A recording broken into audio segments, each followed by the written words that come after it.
My boss forced me to fake billions in debt. I blew the whistle on fraud and got a $10 million reward. I was a senior accountant at OmniCorp, a massive publicly traded tech company. I was proud of my job, handling the financial books for our most complex division. Then, my boss, the CFO, called me into his office for a confidential meeting. He put a bottle of expensive whiskey and a single piece of paper on the table. That paper wasn't a promotion. It was a blueprint for a $2 billion accounting fraud that would land us all in federal prison. He told me to fake the numbers or I'd be fired. I walked out of that meeting, not as an accountant, but as a whistleblower who was about to bring down the entire corporation and earn a $10 million reward from the SEC. For weeks, I noticed strange discrepancies in the ledger. Massive short-term loans were appearing and disappearing from the balance sheet right before the quarterly earnings reports. I flagged the issue, but my supervisor told me to ignore it. Just creative accounting, OP, he sneered. Then, the CFO brought me in. He skipped the pleasantries. OP, he said, pushing the whiskey aside, we have a problem. We are currently sitting on over $2 billion in toxic debt that the market cannot see. If it hits the Q3 earnings report, the stock will crash and we will all be ruined. Your job is to make that debt disappear. He explained the scheme. We would create several special purpose entities, SPEs, in the Cayman Islands. We would then illegally transfer the toxic debt off OmniCorp's main balance sheet and onto the SPEs, making the company look billions of dollars healthier than it actually was. This is criminal, I said, my voice shaking. This is a violation of Sarbanes-Oxley. This is Enron. The CFO didn't flinch. This is how the game is played, OP. You have two choices. You do your job and move the numbers, and you get a substantial bonus. Or you get fired, and we will make sure you are blacklisted from the entire financial industry. Think of your family. I had a mortgage, kids in college, and a 30-year career I stood to lose. For 48 hours, I wrestled with the decision. The fear of being fired and blacklisted was immense, but the fear of going to prison for corporate fraud was greater. I knew that if I participated, I would eventually be the fall guy. I decided that I wouldn't go to jail for their greed. I would blow the whistle. But I couldn't just call the SEC. The SEC whistleblower program is rigorous. To receive the huge reward, 10 to 30% of the funds recovered, I had to provide original information that led to a successful enforcement action. I needed bulletproof evidence that wasn't already public. Over the next 3 weeks, I worked late every night. I was terrified the CFO was monitoring my computer, so I used encrypted flash drives and my own personal laptop. I documented every email, every internal memo, every spreadsheet that detailed the illegal transfer of debt to the offshore SPEs. I even took photos of the CFO's handwritten notes. I had assembled a mountain of evidence showing that the CEO and the CFO were actively lying to shareholders and engaging in massive securities fraud. I took the risk, contacted a specialized whistleblower attorney, and prepared my formal submission to the SEC. The final act of the fraud was scheduled for the following Friday. I knew if the SEC didn't move fast, the crime would be completed. I submitted my package to the SEC on Wednesday morning. On Thursday afternoon, I was called into HR. I was fired immediately under the pretext of poor performance and not being a team player. They had clearly gotten nervous and preemptively removed me. They thought they had silenced me. I was fired and blacklisted, but the SEC had my evidence. The criminal filing was scheduled for Friday. How did the SEC act on my tip so quickly that the federal authorities raided OmniCorp's offices on Friday morning, moments before the CFO could finalize the multi-billion-dollar fraud? I was fired on Thursday afternoon. The following morning, Friday, I was home watching the news, feeling lost and terrified. My lawyer, Frank, called me at 9:15 a.m. "Turn on Bloomberg News, OP," Frank said, his voice tense. The SEC just dropped the hammer. I switched channels just as the breaking news flashed. Federal raid at OmniCorp headquarters. At 9 a.m. sharp, dozens of agents from the SEC, Securities and Exchange Commission, and the FBI stormed OmniCorp's headquarters. They were carrying warrants to seize servers, hard drives, and all accounting records from the CFO's office. Trading of OmniCorp stock was immediately halted by the Nasdaq. My evidence had moved that fast. The transfer of the $2 billion debt was scheduled for 10 a.m. that day. The federal authorities intervened just 60 minutes before the CFO could finalize the crime. They caught him, red-handed, with the wire transfer documents still on his desk. The chaos was instant. The CFO was escorted out in handcuffs. The stock, when trading resumed, crashed over 60% in minutes. I watched the multi-billion-dollar fraud collapse on national television, knowing that I was the one who pulled the trigger.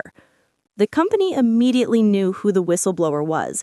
I was the only person who had documented access to all the internal SPE creation emails and had recently been fired. The retaliation was swift, brutal, and calculated. OmniCorp couldn't legally sue the SEC, so they came after me to destroy my credibility and drain my resources. 3 days after the raid, I was served with a massive civil lawsuit from OmniCorp. They sued me for theft of intellectual property, breach of confidentiality, and tortious interference, demanding over $50 million in damages for the information I supposedly stole. They also obtained a temporary injunction freezing my bank accounts and blocking my severance pay. They wanted to bankrupt me. They knew that facing a multi-billion-dollar corporation in court with frozen assets would force me to withdraw my whistleblower claims and confess to their lies. But Frank smiled. He said, "They made a tactical mistake, OP. They just triggered the ultimate defense." Frank immediately filed a motion to dismiss the lawsuit, invoking the powerful protections of the Dodd-Frank Act and the Sarbanes-Oxley Act, also known as SOX. These laws state that an employer cannot legally retaliate against a whistleblower who reports suspected fraud to the SEC, even if the company deems the information proprietary. My disclosure was legally protected. Furthermore, because OmniCorp's lawsuit was clearly designed to interfere with the federal investigation, Frank filed a motion with the SEC asking them to intervene and sanction the company for illegal retaliation. The SEC's response was immediate and overwhelming. They issued a stern warning to OmniCorp's board, ordering them to cease all legal action against me and unfreeze my assets immediately. They made it clear, if the company continued its retaliatory lawsuit, the SEC would add obstruction of justice to their existing list of fraud charges. OmniCorp had to back down. They were forced to dismiss their $50 million lawsuit, and my bank accounts were unfrozen. The attempt to financially ruin me had failed, thanks to the legal fortress built around whistleblowers. But the fight wasn't over.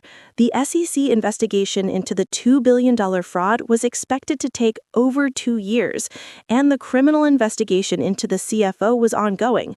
I was safe from retaliation, but I had 2 years of unemployment and legal fees ahead of me waiting for the final settlement, which could be 2 years away.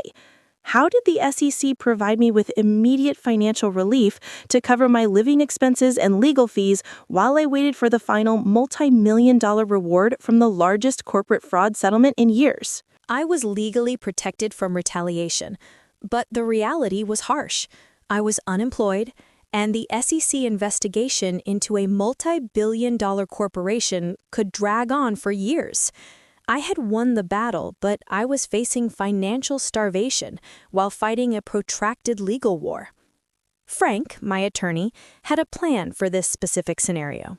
He filed a special request with the SEC's Office of the Whistleblower for an interim hardship award. The SEC understands that whistleblowers often face financial ruin while waiting for the final settlement. Since the SEC was already using my original information to pursue a massive fraud case, they had the authority to issue a non-refundable advance from the whistleblower fund to cover my living expenses. Within 2 months, the SEC approved a payment of $150,000. This was a loan against my eventual final reward. It was enough to cover my mortgage, legal fees, and family expenses while the complex investigation proceeded. I was financially stable again, thanks entirely to the framework designed to protect people like me. For the next year and a half, the investigation was a war of attrition. OmniCorp, directed by the CEO and a desperate board, implemented a strategy called the document dump. They buried the SEC with millions of irrelevant emails and spreadsheets, trying to confuse the agents and delay the case. They spent hundreds of millions of dollars on lawyers just to buy time. But the SEC was relentless. They already had my smoking gun: the internal memos detailing the creation of the offshore SPEs and the CFO's specific instructions. The new documents just confirmed the scope of the conspiracy. The turning point came when the Department of Justice, DOJ, entered the fray. The SEC handles the civil penalties, fines, but the DOJ handles the criminal charges, prison time. Once the DOJ brought criminal indictments against the CFO, the entire dynamic shifted. The remaining members of the board finally realized the CEO's leadership was leading them all to prison. Under immense pressure from shareholders and the threat of catastrophic liability, the board forced the CEO to resign. His departure was a public admission of guilt. With the architect of the fraud gone, the company's defense collapsed. OmniCorp's new legal team approached the SEC, eager to negotiate a settlement to end the civil liability and save the company from bankruptcy. The SEC demanded a massive fine. After months of negotiations, OmniCorp agreed to pay a $125 million civil penalty to the SEC to settle the charges related to the $2 billion accounting fraud. This settlement was the moment I had been waiting for. The SEC whistleblower program allows the informant to receive between 10% and 30% of the money collected when the sanctions exceed $1 million. Frank estimated our final reward would be based on the full $125 million penalty. The evidence you provided was the cornerstone of the case, OP, Frank explained. The SEC confirmed your information was unique and original. Given the complexity and the scale of the fraud you prevented, we are pushing for the maximum percentage. We formally submitted our final claim to the SEC for a 20% reward, $25 million. While we waited for the final approval, the CFO and several other executives were preparing for their criminal trial. They had destroyed my career, smeared my name, and cost me 2 years of peace. But now the penalty was coming due. I was about to receive a reward based on a $125 million fine, far exceeding the initial estimate. The final approval came after a few agonizing weeks. What was the exact final amount of the SEC reward I received after the deduction of the interim payment, and what was the final non-financial revenge the federal court granted me against the CFO who tried to ruin my life? After 2 years of agonizing waiting, the official letter from the SEC Office of the Whistleblower finally arrived. It was thin, unassuming, and contained a decision that would change my family's life forever. Frank called me immediately after receiving the documents. They analyzed your original submission, the critical role it played in stopping the $2 billion fraud, and the retaliation you faced, he said, barely containing his excitement. The SEC has awarded us 20% of the $125 million civil penalty. The reward calculation was final. Total sanction collected by the SEC, $125 million. Whistleblower award, 20%, $25 million. Less interim payment, $150,000. Final net payout, $24,850,000. I didn't receive a dramatic briefcase full of cash. The massive payment, $24.85 million, arrived discreetly as a wire transfer into a secured trust account. I stared at the balance, the reward for 2 years of fear, sleepless nights, and the courage to say no to corruption. With the civil case closed, the focus shifted entirely to the criminal proceedings against the CFO and the executives who orchestrated the fraud. The DOJ charged them with conspiracy, securities fraud, and wire fraud. The CFO, faced with my irrefutable evidence, the internal memos and the documentation I risked my career to save, and the pressure of facing decades in federal prison, eventually took a plea deal. He pleaded guilty to reduced charges, but the consequences were still severe. However, the ultimate, most satisfying revenge was non-financial, and it came directly from the federal court's sentencing. The judge, recognizing the severity of the corporate abuse and the breach of public trust, didn't stop at just prison time. The judge levied 2 specific penalties that targeted the CFO's professional identity.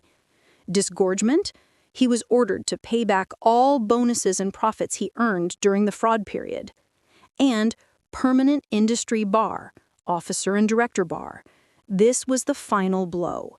The judge issued an order permanently banning the CFO from ever again serving as an officer or director of any publicly traded company. He couldn't sit on a board or work as a senior financial executive. His financial career, the very thing he committed fraud to protect, was instantly and irrevocably destroyed. He went to prison, and his professional existence was terminated. Justice was delivered, not just for me, but for the hundreds of thousands of shareholders whose savings were protected because I chose to act. My life, 2 years later, was unrecognizable. I bought a small consulting firm where I now advise companies on compliance and SOX standards. I never have to worry about a paycheck again. The lesson: when fighting corporate crime, always remember the distinction between the civil, SEC, and criminal, DOJ, tracks. If your boss asks you to commit fraud, your safety is paramount.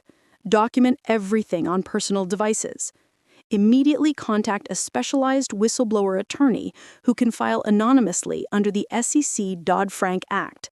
The law not only protects you from retaliation, but ensures you are financially rewarded, 10 to 30% of sanctions collected.